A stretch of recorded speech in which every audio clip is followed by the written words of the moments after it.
हाँ दोस्तों, आप लोगों के सामने खेसारी लाल का एक नया गाना सामने आया है और आप लोगों को बता दूं कि वो जो नया गाना आया है उस गाने का टाइटल, उस गाने का नाम क्या रखा गया है। तो दोस्तों, अगर आप लोग उस गाने का नाम सुनना चाहते हैं, उस गाने को देखना चाहते हैं, तो आप लोग इस चैनल को सब्सक्राइब कर लीजिए और वीडियो को लाइक कर दीजिए।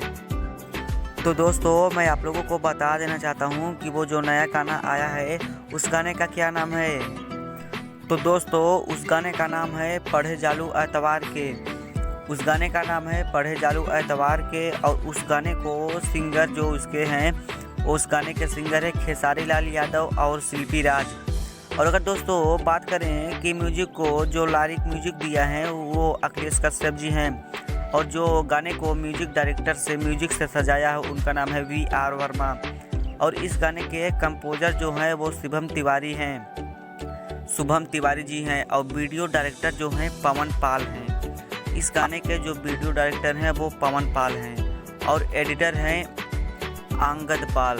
तो भाई लोग, इस गाना का जो नाम है वो गाने का नाम है पढ़े जालू एतवार के और खेसारी लाल यादव और शिल्पी राज ने गाने को गाया है। तो भाई लोग, अगर आप लोगों को मेरी जो ये वीडियो है अगर अच्छी लगी तो आप लोग इस वीडियो को लाइक कर लीजिए और चैनल को सब्सक्राइब कर दीजिए। ऐसे हर वीडियो नया आप लोगों के पास हरदम पहुंचता रहेगा। तो आप लोग सब्सक्राइब